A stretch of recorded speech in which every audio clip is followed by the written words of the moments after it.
Zion Lex, welcome. How are you? I'm doing well, my sister. I'm doing well. How are you? I'm fantastic. Thank you so much for joining me. Lately, I thought it was only right, and we just discussed this before we got the internet started. Before we got the interview, I said the internet started. We're going to get the internet started now. The interview started that I brought someone who has been a part of the, quote, conscious community for quite some time. You and Brother Polight, Sinetta, I call him Sanita, have over 20 years of debate and can I say Hotep experience? Because you guys did some debates in Hoteps and things like that. And so just in case people aren't aware of what a Hotep is, could you explain it to them from your perspective since you are a part of the conscious community? Okay, so me being a person who's more so on the biblical end that promotes the Bible. The way I was introduced to the Hotep community is that they are an attempt at a revival of ancient African spirituality. Okay. Right? So they're trying to go into the ancient way of the ancestors, as it were, to revive those ideas, those truths that us today, the living descendants, that we could live, prosper, and begin to create something anew through. Right, okay. So you can probably put it in the category of, I guess, calling it like New Age spirituality. Okay, are you a preacher? In a sense, yes, I'm a minister. Yes. Okay. And so I want everything on the table. I know this can be a very touchy subject because a lot of people don't like to discuss spirituality or their religion, but we're here to talk about what's been going down because, of course, we got things that go down in Christianity. We got things that go down in, the atheist community, anything. And so I think every community has their good and their bad. That's what creates the balance of it all. And unfortunately, we've had to bring forth some very devastating information about one of your, quote, spiritual leaders who goes by the name Brother Polight, better known as Michael Nowak, who's been recently charged with sexual battery, contributing to the delinquency of a minor, and another charge I can't think, engaging in sexual acts with a minor between the ages of 12 and 17. 2 are felonies. 1 is a misdemeanor. These are very, very serious charges. And he has recently just turned himself in. He was released on an error bail that will be corrected per my sources. And so, because I know he is out and a lot of people are like, how could he commit such a heinous crime and yet be out? That was an error. And they are fixing that as we speak. However, you and I came to across each other when I did premiere this story on my platform. Now, a lot of my viewers were kind of confused, like, wait a minute. And I'm like, listen, if you have followed African spirituality, if you have tried to understand, where we come from and how it's all been just kind of blurred out so that we don't know who we are as an African people, you will then know who Brother Polight is and a lot of other guys. And I don't want to mention their names because I don't want them being roped into something that's so heinous as the crime that Brother Polight, aka Michael Nowak, has committed, or I can say allegedly committed, against a 14-year-old girl who is the daughter of his ex-girlfriend.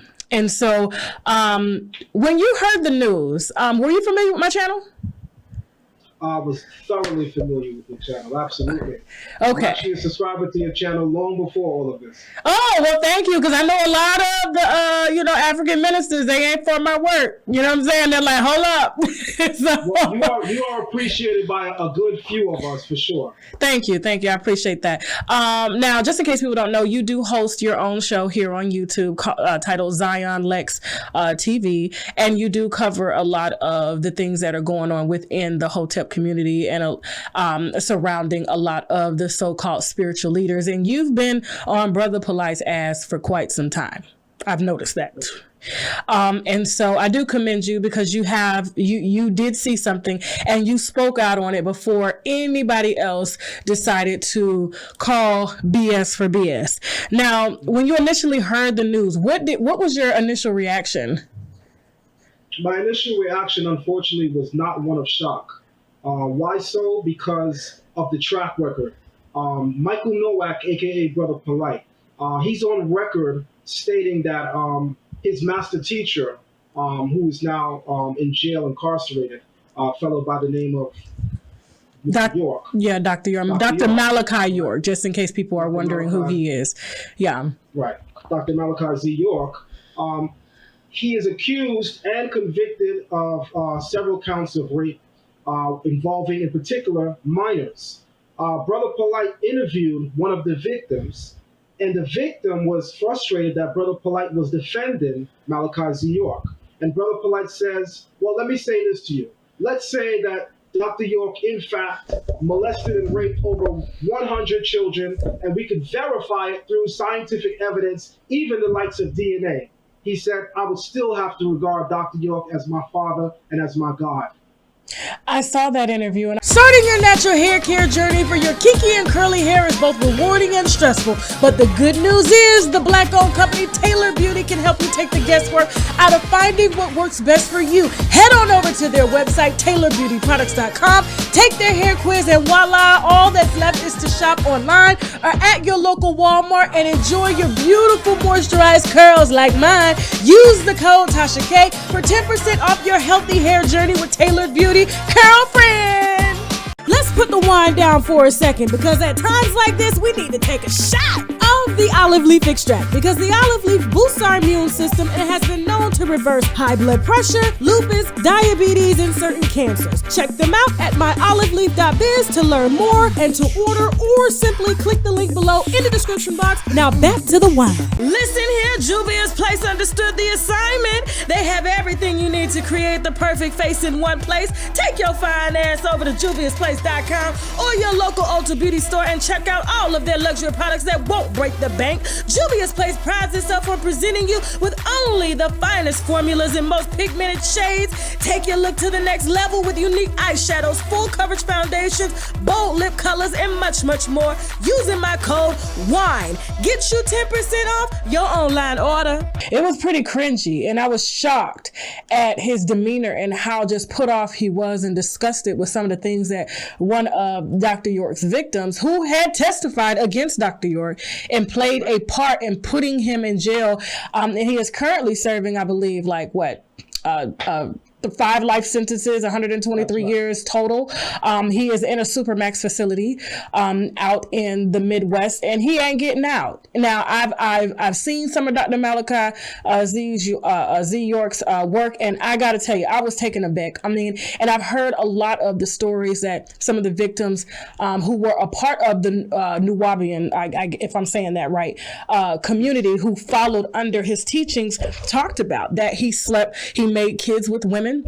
And then once those kids got once they got their periods, or once the boys came into puberty, he would then make them sleep together to create children. And then once those children came of, I guess, what he quote age or into their coming 13, 12, sometimes 11, he would then he would sleep with them and have them make children. So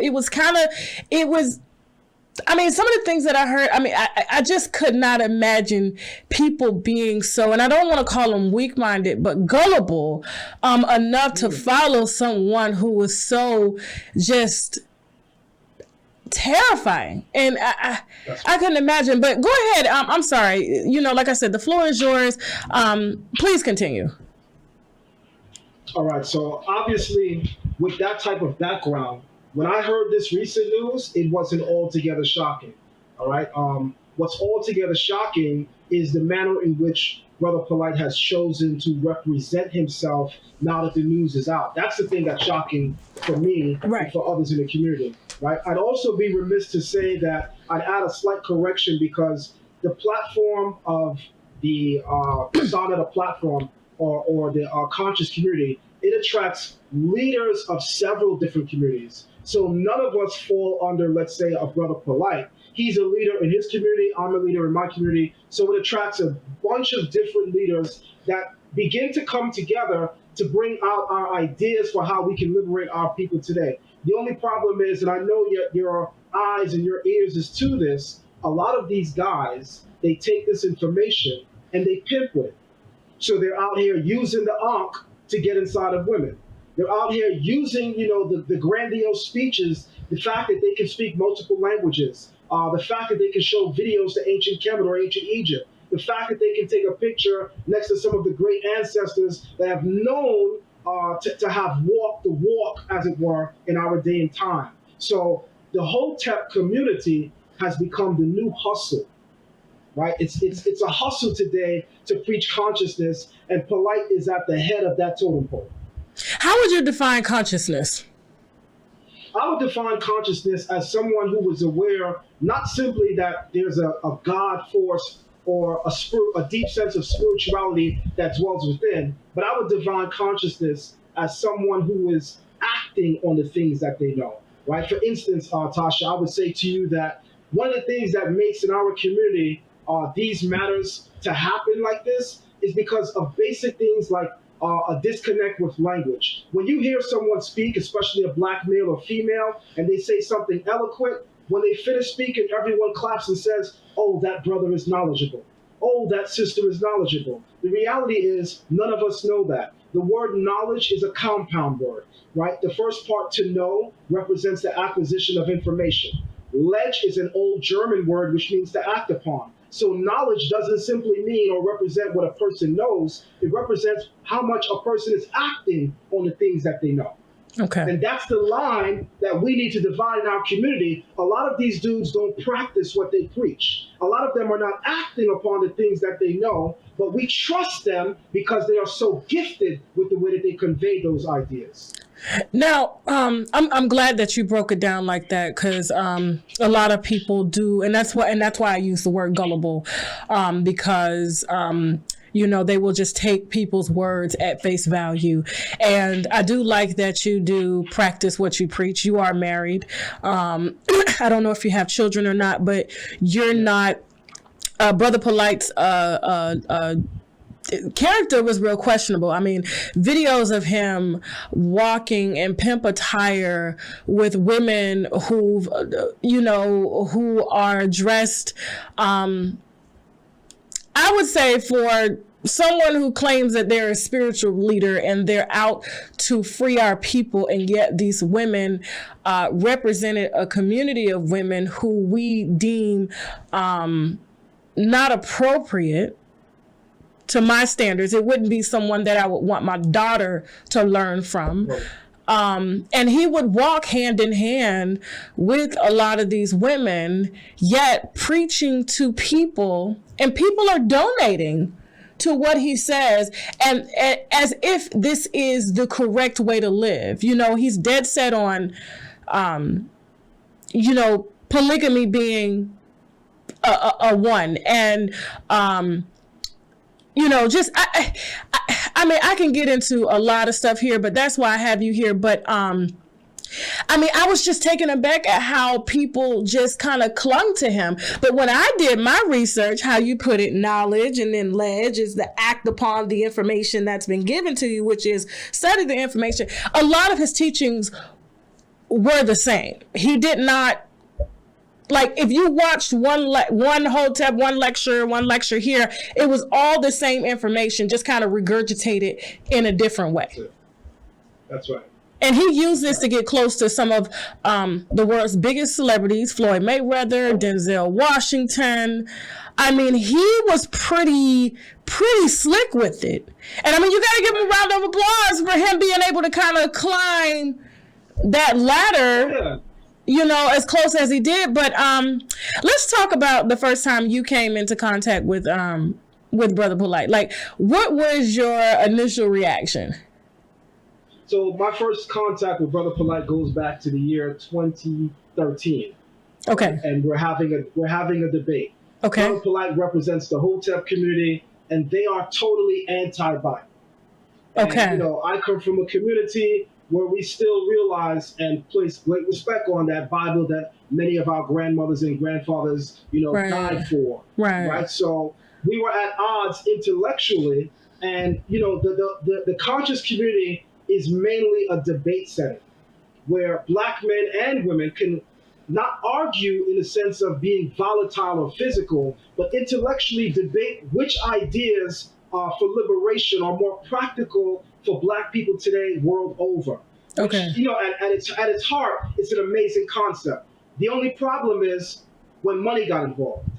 You see, and I always say, when money becomes the catalyst for why a person comes into consciousness, you're going to always see a person fold or a person, not live to the moment, because money is the catalyst and the driving force for giving the people consciousness. So when money has become the catalyst and the driving force, it now has incapacitated the integrity of the movement and the conscious community on a whole. So our introduction is mainly as debaters, where I'm debating for the Bible and its principles and its morals, and Brother Polight is teaching its principle and its morals are outdated, and we all need to fly to Egypt and live as our African ancestors once did. Okay, that's very well put into perspective. Now, damn, there's like so much.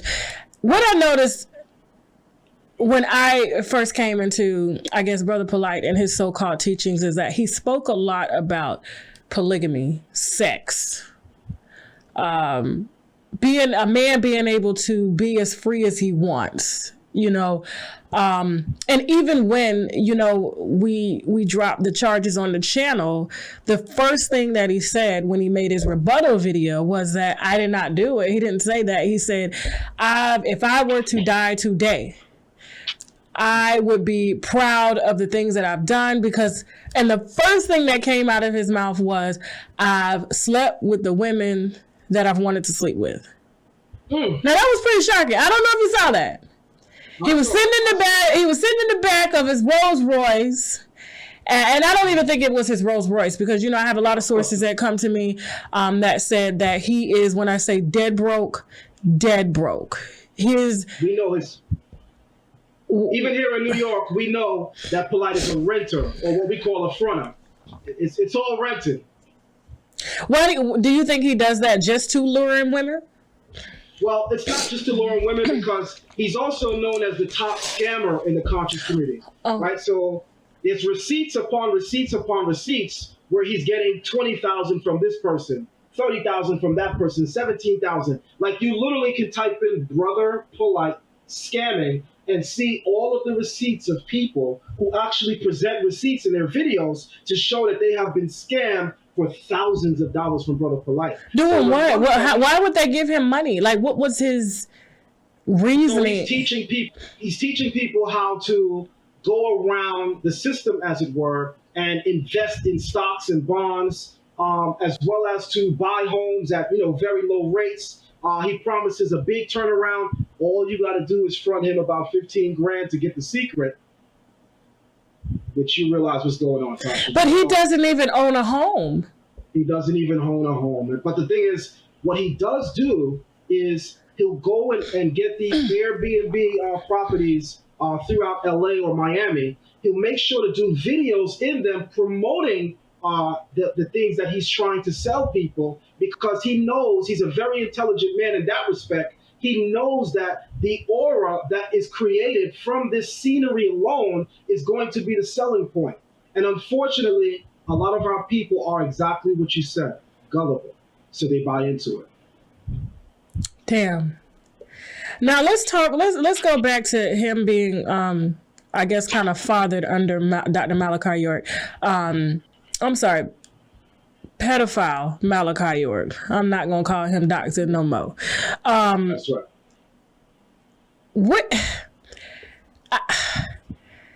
Now, you said you weren't surprised because he was kind of birthed under him. And of course, we've, like I said, I'm going to put the interview in here.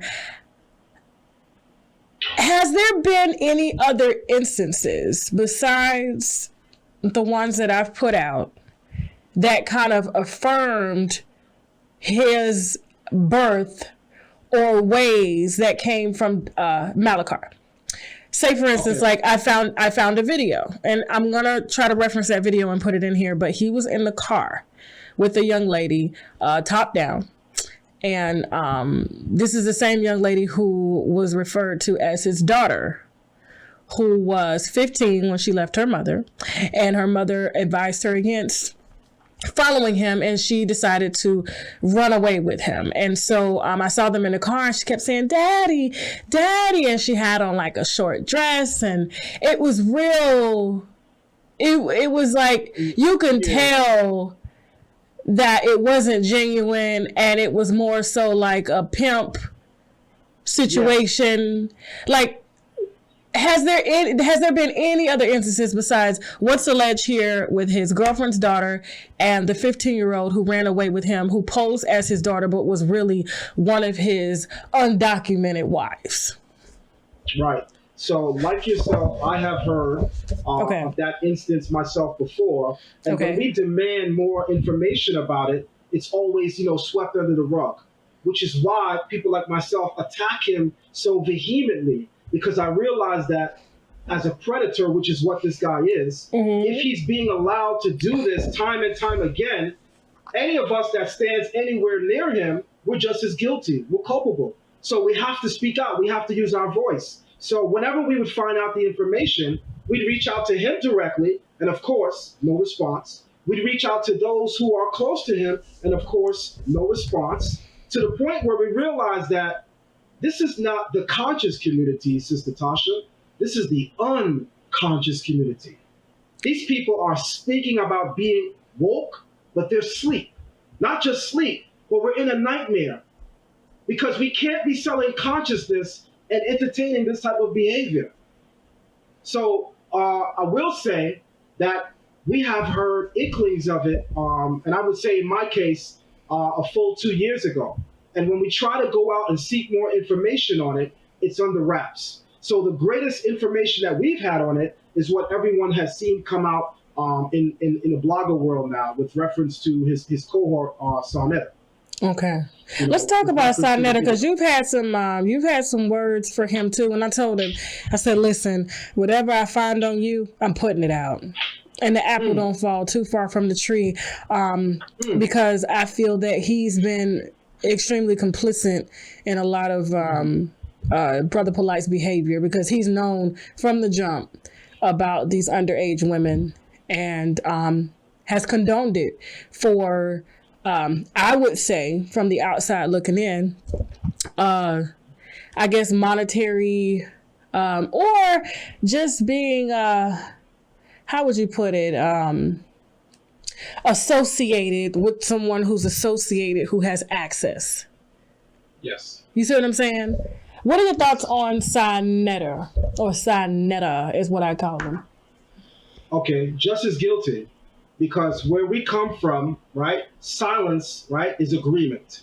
To have so much hidden knowledge or firsthand knowledge as he purports to have, because he alludes to it, right, yet never actually comes out to report it to the authorities, never actually comes out to condemn the brother, even yet to now has still not come out to condemn the brother. Yeah, because he was go ahead. Sorry. Go ahead.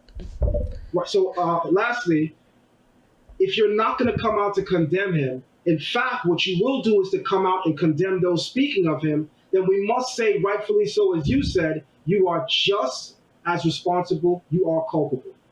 Because he was the first, which was shocking. Well, not shocking in a sense, but how hungry he was to get on top of this. He was the first to give Brother Polight a call to, and what's shocking is he did not ask him if it was true. He assumed that after him knowing and putting out on his platform that there has been other underage women, but he's kind of, like you said, he'll put it out there, then he'll kind of bag back. You know what I'm saying? Like, oh, this is too touchy for me. And so when he called up Brother Polight to ask, didn't even ask him. He was just like, yeah, I hear some stuff going on out here. He was like, yeah, I hear the negative message. And to see them refer to sexual battery against a 14-year-old as negative, it was very dismissive. It was sickening to me that you would say that this was, we don't respond to negativity, as if he was already kind of, well, I don't believe this, although I have accounts of him doing it before. As a father of 16-year-old twin daughters, to hear a grown man come out with such serious charges, and the only thing that he will speak towards is the charges are negative, and doesn't feel the sense of letting at least his followers know, I can't go into the details of the case, but what I will say is I am not guilty. I am innocent. Right. Everyone knows it is within his full legal right to at least say that. He doesn't have to say anything else, but he could have at least said that. Instead, he says, you can't cancel me. I don't work for the machine. So everyone who's talking about I'm going to get canceled because of the charges, I cannot be canceled because unlike you guys, I am the machine. I don't work for the machine. So it's the arrogance. It's the bravado. It's the blatant unconsciousness. The same characteristic that we've been seeing time and time again from many leaders that have let us down in the past, right? So he's just the latest one. And then his cohort, which is what I have to call him, because if you can't stand as a man with a backbone, and Tasha, if this wasn't your show, I'd say it the way I want to say it. You should say it. You know, you should say it. Right? If you don't got the fortitude as a man and a backbone to stand for what's right, Brother Sarnetta is almost 60 years old. You know, you are what we call in the streets, you the big homie. Well, not as I mean, I've seen his past and his like, I guess his records, and I mean, I feel that because he was addicted to crack did you know that? I didn't know that. That's a revelation. I did hear. Yeah, I got the receipt. No, I got the receipts. Crack cocaine. Okay, he came up during the time when crack was very popular, and I feel that it's taken a toll on him mentally. And when I see someone his age on the internet, like engaging in straight up buffoonery, and you would call up a man that you know that has a history of doing this to try and deviate from what was really up, that's really uncomfortable for me. I totally agree. And people are following a crackhead because he still acts as if he's a crackhead. If you watch his show, it's gonna make sense. It makes sense to me now. You see it now. You even his mannerisms, the jerking, the ticking, the all off the wall, like the trying to catch something and then whoops, I need to sit my ass down. I'm a little too fast. You know what I'm saying? It's given very much lingering side effects from the 20 plus years of smoking crack. Now that is not allegedly. I have that on, like I said, we have the police, his criminal background. Because he got locked up every time he was caught smoking. Yeah. Well, he tried to do damage control ahead of you because he did say that he was aware that people are now going to try to pry into his past. And he said the only thing that they're going to find is that I went to jail for selling drugs. No, he went to jail for selling drugs one time. The rest was smoking crack. Well, it makes sense now. Okay. And I put that out like I said, I told you I was not playing with these niggas. I was not playing with them. I'm not. Because it's been going on for too fucking long. And especially the way our people have been like, kind of fucked up over the years, and to see people just deliberately, just take advantage. It's over. And like I said, I wasn't trying to be funny, but I was trying to be funny. Like I said, they said the black woman is God, right? That's what they said, right? Right. You believe the black woman is God? I believe that we both come together to form the divine image. That's okay, so but these Hotep niggas say that the black woman is God. So that's why I kind of gave that sarcastic redemption of, okay, since you say the black woman is God, but yet y'all out here raping the black woman, and we're going to talk about that in a minute. You out here, using them for their money, taking advantage of them. You're not taking care of them because, like I said, all those so-called wives, that was literally a figure of speech to make women feel as if, weak women, gullible women right. to feel as if they belong, but yet he was not setting up households. Now, my husband's dad comes from polygamy, and he does it right. All of his wives are straight. They're not fighting. All of the children he was in, because they all live together. They're not live together, but in the same vicinity. Like, right. Oh, here's my wife's house. And he took care of all of them equally. But to say that, oh, I'm a polygamist and this is a way of life, but yet, and to preach so much, about the Bible and and them, well, I wouldn't say they preached about the Bible, but they're trying to take ancient, I guess, African teachings and kind of make it work for them. But that's just not how it works. When a man has several wives, you are to equally provide for them. That's right. As equally. And so let's talk about, because you came in contact, and I don't want to say the victim's name. Well, not the victim's name, but the victim's mother. You came in contact with her. You've had dialogue with her, and what you discovered was surprising. Now, I do have some information that I'm going to reveal here, but I do want you to describe that encounter of meeting the mother to the little girl who was sexually violated by Brother Polight. Right. So we actually know each other. Okay. In brief, before all of this, right? We had met through Brother Polight at an event that me and Brother Polight had. Mm-hmm. Unbeknownst to me, I was completely unaware of the connection, who she was versus the person named in the reports. Right. So I wound up reaching out to her behind the scenes once everything blew up, and when I made the connection and realized, oh wow, it's her. So I reached out to her, and she's a very, very shooken up person right now, and rightfully so. Mm-hmm. Right? Can you imagine when you're not really known like that today, and then tomorrow, you're the talk of the town all over YouTube, mm-hmm. Facebook, Instagram. You're now a hashtag. For a person who's not used to that, it could be overwhelming. On top of the pain she's already experiencing. So, she did speak towards the way that she sees a lot of people in the media representing her story, right? She even asked me at times to be mindful of the way I even tell her story, to which I had to, open up and say, you know what, you're right.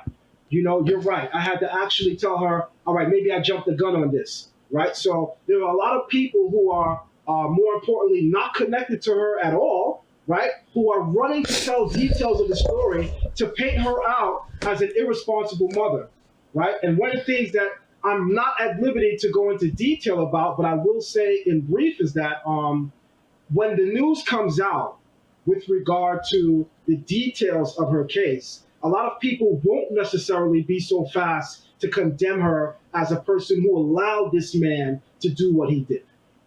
I could say that much. Mm-hmm. Well, I mean, go ahead. Sorry. I could say that much. On top of that, she definitely praised the way that she saw you handle it, which we had in common. I actually said to her that I put a lot of respect on the way you're handling it because I'm already familiar with your work. So I already knew that the spirit you would handle it with, you would bring it to him hard, but you would also show that care for someone who's going through the pain. And right. You did that in an amazing way, right? So that's what we initially spoke on. Yeah. I did hear sources that are, I guess, allegedly close to, the mother and the daughter who is, because they've been fighting this for a very long time. We've just, like I said, when I got the report from inside of the facility, I was just like, oh, okay. So this has been under wraps for a minute because they wanted to make sure that they could nail his ass. It wasn't just going to be, oh, you're accused, and then they try to self-sabotage or sabotage anything that they try to build. And so they've been building this case since February. And I did hear that when, I guess he brought in return the little girl home, he thought it was going to be, like you said, you can't cancel me. So apparently this woman that he was with was, in fact, the only woman that he was with. and that the talk of polygamy was just something he sold as an idea in order to maintain a certain image to the public.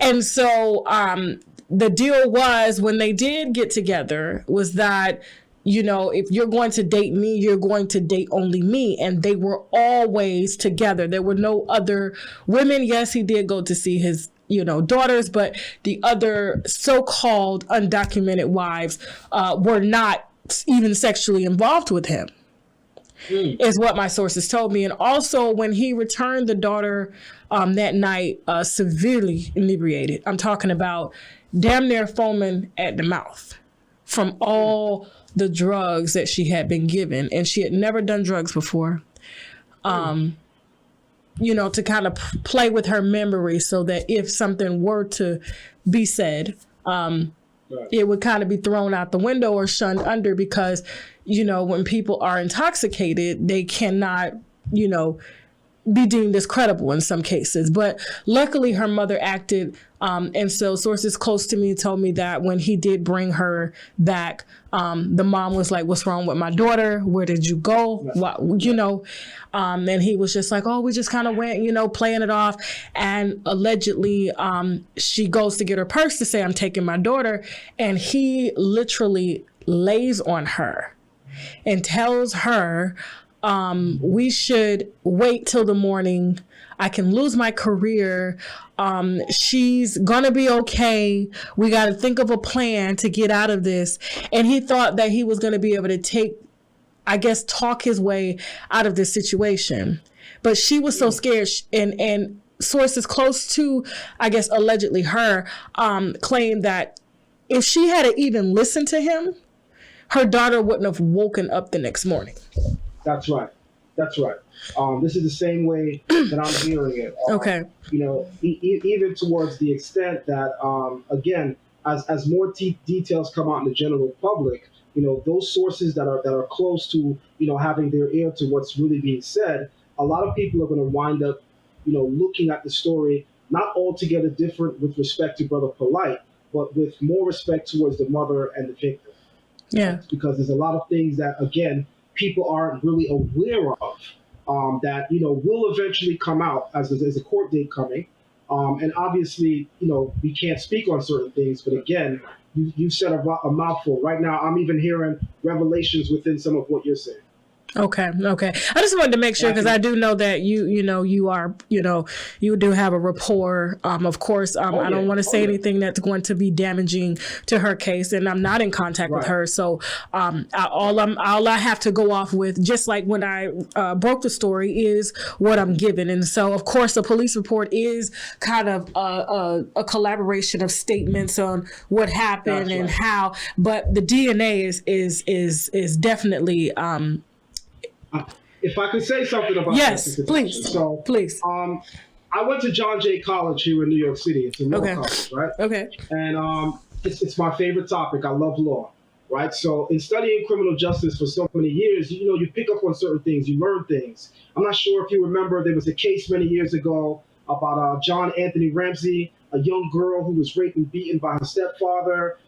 John Jay College, the professors, they were the ones that were helping on the trial. And I was in the school, I was attending John Jay at the time. So a lot of things that I picked up on, is a lot of things that I learned. Having said that, there's a lot of people ignorantly saying in the public eye right now that, well, we don't know, you know, Brother Polight's guilt or innocent, because all we know is that he got locked up, and all we know is supposedly some DNA. What a lot of people have not drawn the connection with Sister Tasha is the fact that there was a DNA warrant, and the fact that he submitted DNA on June 8th now means that the arrest that followed is because the DNA matched. So this is the issue that we're having now. He has to now explain why his DNA in the form of semen is on various parts of this 14-year-old girl. And while I can't adjudicate that in a court of law, because I'm not a lawyer to do so, nor am I going to attempt to do so, what people still need to know and understand is legalese, the legal language. The matter of fact that Brother Polight was arrested is because the DNA matched. Right. So that's the biggest problem that the public needs to now be aware of, because if the DNA matched, and when we say DNA in this case, we're obviously talking about semen, he now has to answer to the community he calls the conscious community and explain to them why a 30-year-old man's semen is all over. Almost 40. Let's say almost 40. Almost 40. And I was shocked that he was even that age because of the looks of him. Mm-hmm. Yeah. So, and I'm glad that you really, kind of made that stick, because a lot of people aren't getting it. They're like, well, he's innocent until proven guilty.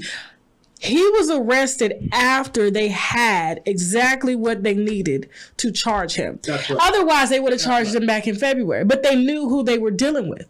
And so they knew that they had to come with something that he could not refute, even in a jury of his peers, okay?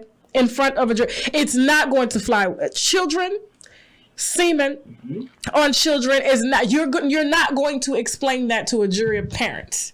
AdamandEve.com. I'm talking toys, bondage, lingerie, and so much more. Plus, they have 24/7 customer service, so you can order at 3 a.m. if you ain't coming, if you get me, okay? And if something isn't working out, you can send it back within 90 days, no hassle. And if that's not enough, you can also take pleasure in knowing that 20% of their profits goes to help fight the spread of HIV around the world. So go on ahead and log on to AdamandEve.com. Use the code TASHAK for 50% off one item plus free shipping in the U.S. and Canada. Some exclusions apply now, but hurry up and visit AdamandEve.com so they can make you come. Listen, I know that life has been kicking all of our ass lately, but we don't have to look like it. Walking around with dark circles like I used to, acne, hyperpigmentation, you can knock all of that out. Adjust your crown and return your skin to goddess status with the Regal Rose Club. Purchase their vegan skincare cleanser, moisturizer, and mask using the link below. It's made with all organic and premium natural herbs. Get your glow back with Regal Rose Club. See, I enjoy oral sex, but to be honest, some of my experiences have been not pleasing due to lack of proper vaginal hygiene. I went down on this chick once, and the yoni was so good and fresh. It took me on like a whole nother level of just pleasure. So at that moment, I had to stop and ask, what are you using?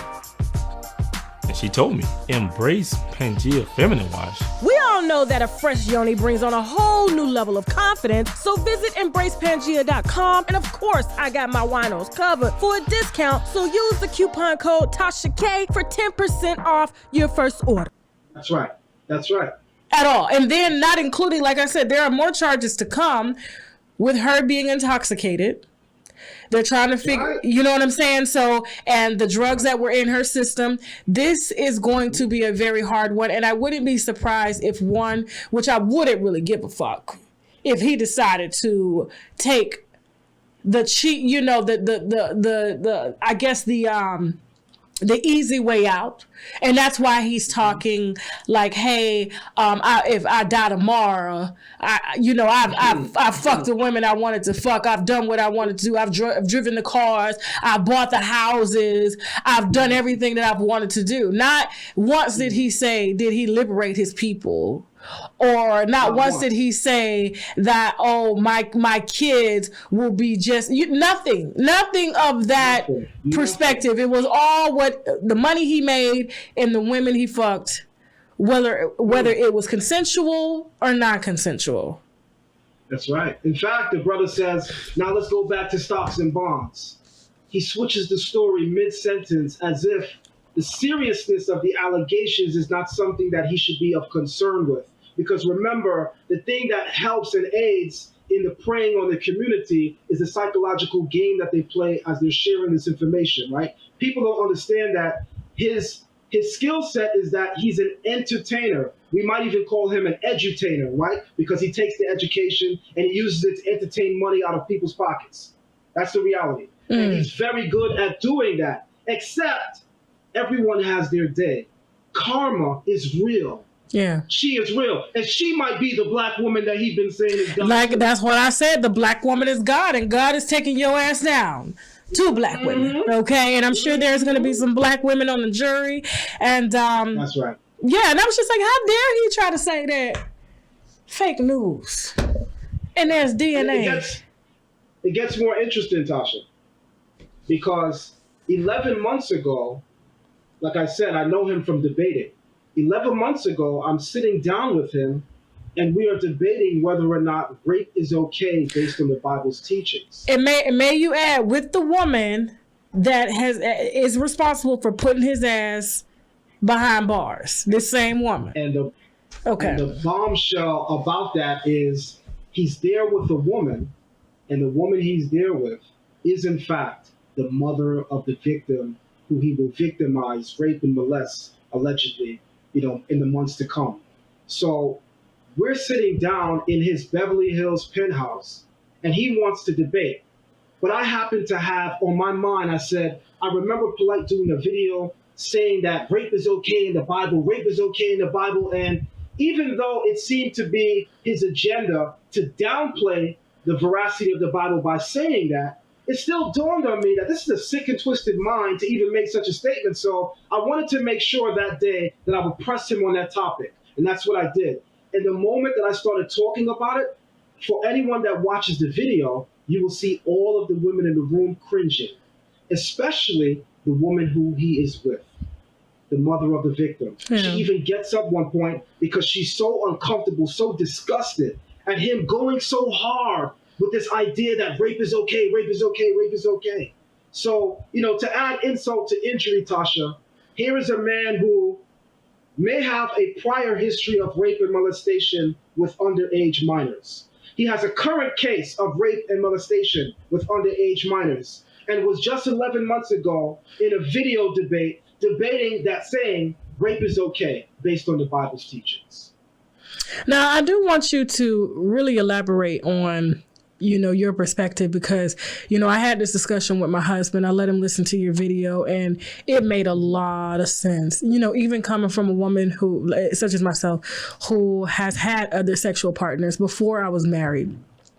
And spiritually, it did not make any sense at all.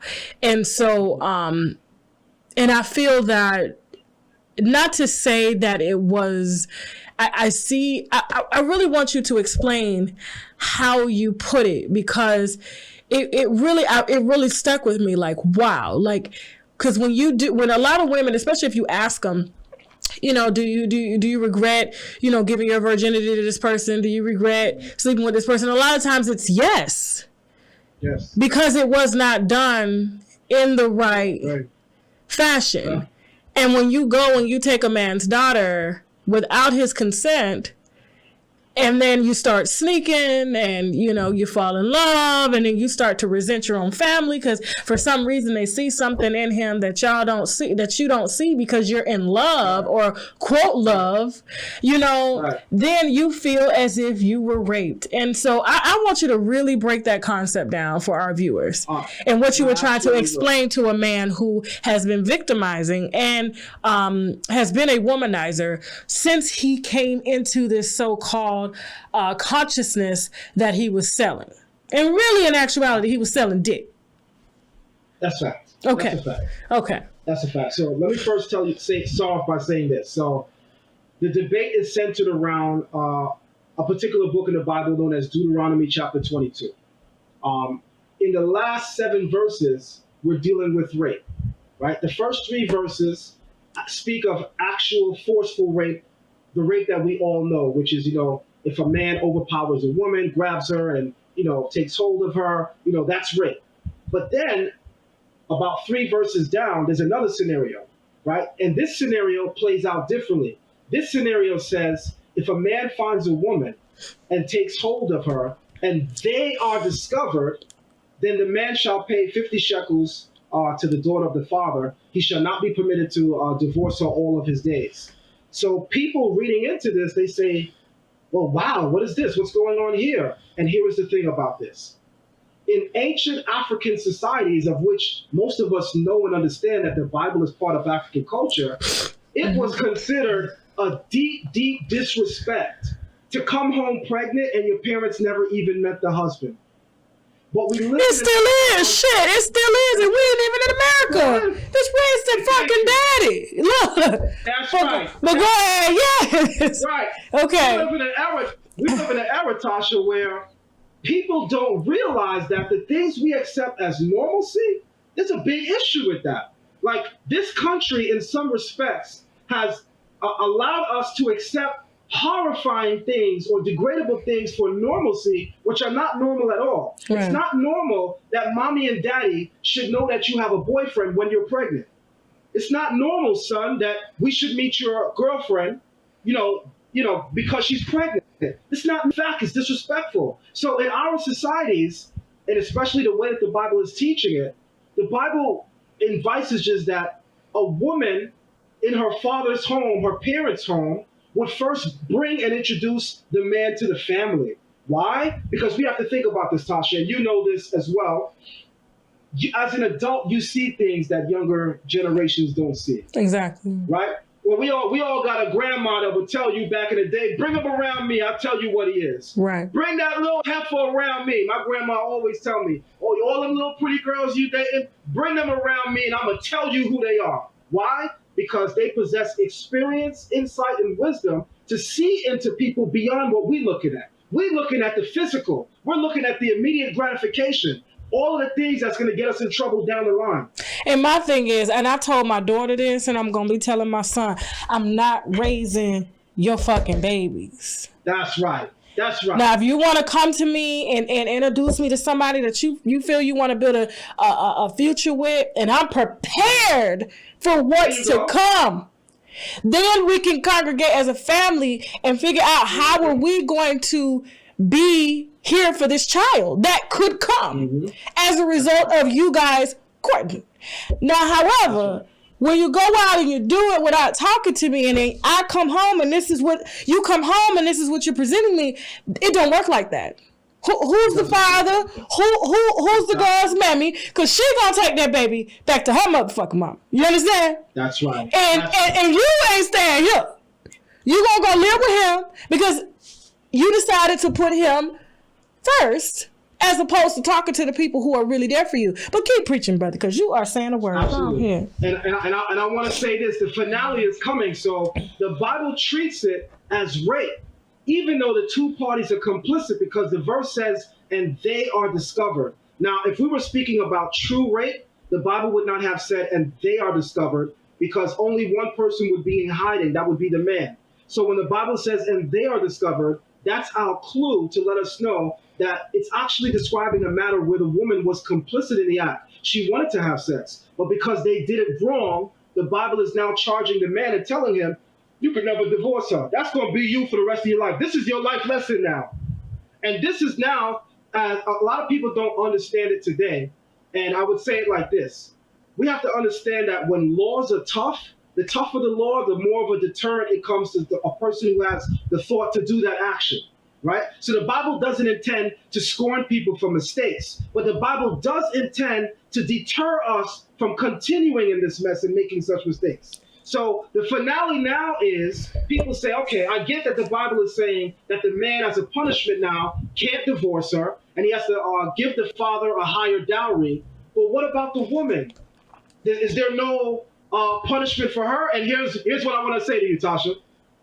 What a lot of people don't realize is she's already bearing her punishment.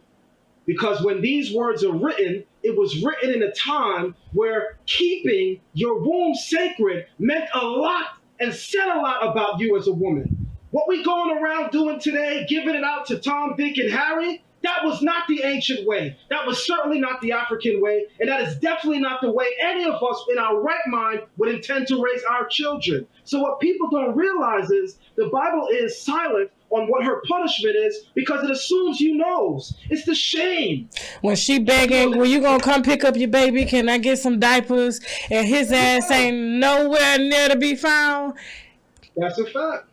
And I always say that, like, I'm telling you, I don't want to, even though the Bible says otherwise, it is the man's fault. He should be charged with rape. And the woman's punishment is silent. But however, I'm like, listen, you laid down and you allowed him to come in you. I have to bear the consequences of that. And it's truly, a lot of people will say, oh, we were both complicit, it's my fault. But I've allowed you to plant a seed in me. That's right. So then it becomes my responsibility, because my grandmother would tell anybody, there's two things a woman will do alone: raise a baby and die.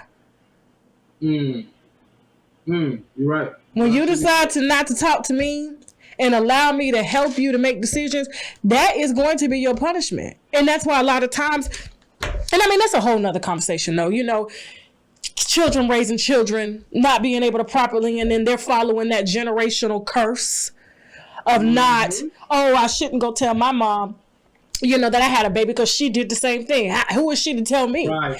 And you started a domino, and you have grandmothers now that are 35 years old. And so I'm glad that you spoke of dowry, because to this day in my husband's culture, they're paying dowry. It may not be in the form of a goat or a cow, but they're paying dowry, whether they give the family some type of monetary compensation or whatever. But the families have to come together to agree that we are solidifying this union, and we are together going to help build and raise this union in the right direction. And they're allowing them to pick who they want to marry, but you still have to bring them to us. You still have to go to her father and ask if it's okay. And they're still doing that to this day. And I remember, when he brought me to the family, I was not ready. That is, even though he did go and ask my father, you know what I'm saying? And that was the right thing to do, and my dad gave his blessing. But to go to his family as an American woman, as someone who they deem was raised without morals and values and don't know the importance of family, although I do, it was a very hard decision for them to accept the marriage and the union. But he didn't do it until he got his father's blessing, and he blessed us, and we went on, and that's when, we've been together 15 years. But I think it's important that people understand it's, they get into relationships and they say it's all about me, but it's really not. Mm-hmm. When you need a community of people to help you to raise your children. You know what I'm saying? You want to go to be a nurse. You want to be a nurse. Nurse work 12, 13 hours. Who's going to watch your kids? You see what I'm saying? Like, people aren't thinking that far down the road. It's like, oh, I'm grown, I can do me, and why do I have to submit to these oppressive ways? Why do I have to ask permission? And it's like, it's not about that. It's making sure that everybody's on the same page to support you when you're going to need support, which you are. I'm sure you realize it, but I'm still compelled to say this. You are a voice for so many young women right now who may think that your very way of communicating that is something that, they're incapable of today. A lot of women don't think that practicing those ideals is modern, right? That's the old thing. That's what y'all did back in the ancient times. No, sister, there's no time constraint on morality. Morality don't expire. Right. Morals, principles, and ethics don't have an expiration date. So in this moment, I want to say you're definitely a voice for a lot of young women and even young men, right, who are going to be listening and realizing that it's actually cool to have a high standard, right, for who you want to actually pull your pants down, right, and create a family. And I hate to style it in that way, but that's what these children are doing. It's true. That's what these children are doing. It's true. But they're doing it without their right-centered mind because, again, I do believe that people should take responsibility for their actions. I'm fully into that. But I'm also aware, Sister Tasha, of the culture we live in, American culture. And I know you know what I'm speaking of. Yeah, I do. In American culture, these things are normal, right? To not go to mommy and daddy is normal, right? To talk back to mommy and daddy is normal. In fact, to call mommy by her first name in this culture is normal, right? So we've lost so many of those key virtues when we took that ride across the Atlantic.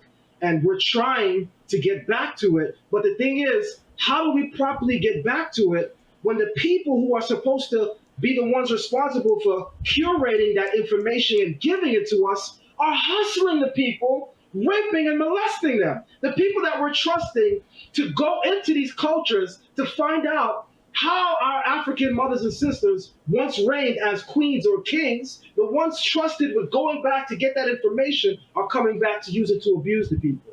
So that's the dilemma that we face right now. Now, after that conversation you had with Brother Polight, who I'm going to put a little clip with your permission to kind of reference that conversation, and I'll put a link back to your channel so that they can view it. What was his reaction when you came to him with all this information, knowing that he had been courting a lot of women irresponsibly and getting them pregnant and not being an active father in the house, not being able to financially provide for them and living off of the women? Because like I said, he owned not one house. If he courted you as a so-called undocumented wife, someone that he wanted to sleep with, that's not a wife. And then, you know, he will stay with you for a little bit, you know, go and find someone else that fits the stereotype of what, you know, women are selling these days of courting, you know, when it comes to like, you know, bodies and weaves and lifestyles and things like that. What was his initial reaction when you challenged him, when you challenged his lifestyle? Because you were essentially challenging his lifestyle. Oh, I certainly was. And I was trying to make it clear in very clear terms. That's exactly what I was doing. So I was met with fierce arrogance. You know, I was met with fierce, grandiose, pseudo machismo, which is the idea that, yeah, I said it, I did it, and what? The brother has no sense of responsibility for the things that he is doing. He has no sense of culpability for the people that he obviously influences. And in fact, he is the picture-perfect definition of being wrong and strong, as we saw his response to all of this from the Rolls-Royce diaries. Yeah. All right. So I was met with a personality that I have to say is, in no greater sense of the term, a pure predator. And I do want to congratulate you from one, you know, sister to a brother who is out here teaching biblically what's right and holding predators like this accountable even before people were willing to accept what it was. It wasn't until, and I hate to say it, you know, them white folks got involved and had to submit, you know, and had to bring DNA for people to actually believe it. And even some are still questioning it. And it's like, they would be the type to still allow this man around their children, even when there's documented evidence that says otherwise. And that's sad. That's really sad, because what I'm being met with is I'm an agent and that I only condemn or expose our brothers and sisters. And it's heartbreaking, because my thing is, our people constantly get mad when we get stories, when we hear stories from white media, and they always project them as the end all be all. There's no ounce of non-biasm presented.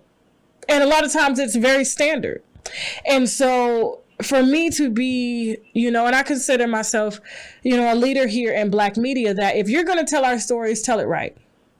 That's right. And that's why I'm here, because, you know, yes, I present a lot of stories in white media. And let me tell you, there's this saying that sounds about white, because a lot of them are just that way. It's like, there's only, and I think that they feel that only white people can do crimes like this. And it's like, no, the reason I decided to take on this platform is because I was a little girl that wasn't protected from my family when they violated me. And it was swept under the rug. And we're notorious at doing that because we don't want to see one of our own being oppressed by the system. And it's like, how do we learn? How do we come up out of oppression against one another? Because it starts in our homes first. And a lot of our people are sick. And they think this is right. I remember when I was like 16, it was okay for a grown man to stop me on the side of the road and get my number. They thought it was cute. Like, do you think any of my uncles, now my dad, of course, he didn't play that shit, but my uncles and, you know, my cousins, us, it was considered the cool thing that if a grown man stopped, and I remember the first time it happened, I was around 11 years old, coming home from volleyball practice, and a grown man that was 24, I'm 12 years old, 11, 24, stopped me on the side of the road and asked for my number. And I'm walking alone. I was like, sir, I don't know you. And he was very aggressive, but could you imagine like someone with that type of experience talking to an 11-year-old? A lot of times they can overpower you and talk you into doing certain things because you are still in a phase of learning. You know what I'm saying? And because of their age difference, you see them as an authority. Right, and a lot of people don't realize that they're automatically taking advantage because you see them as he's grown, he knows what he's talking about. I should listen to him, not realizing that this is all the way inappropriate and not right. But because we've allowed certain things to be okay, that's the reason why my platform exists. It's not okay. I don't fuck if you white, brown, black, purple, it's not okay. And if you want anybody to be taking on stories such as I do, it should be a person of color. And that way you know that I'm not biased because I'm not married to a white man. I'm not piggybacking off of what my white media does. A lot of times they take content that I've presented from you and put it out there. That's a fact. You know what I'm saying? As a subscriber, I can tell you that's a fact. You see what I'm saying? And so it's like, what are we doing here? Are you guys making excuses? Because a lot of times you guys have kind of pushed this shit under the rug, or maybe your daughter right now is dating somebody that's, you know, inappropriate. And so, I really took offense to that because I'm like, wow, so you would rather white media continue to spin narratives and continue to paint black people out as, you know, just uneducated, ignorant, just, you know, unworthy, whether it being your own people. And that's one thing that I like about a lot of our spiritual leaders. They do preach that we should be in control of our own. And so if I come with a story and I tell you that this black man is sick, you should believe it. You shouldn't call me no agent and that I'm working for the feds and all this shit. That's right. And plus, Tasha, let's just be all the way real. Cleaning up starts with your backyard. It does. And we are entrusted. We are the gatekeepers for that.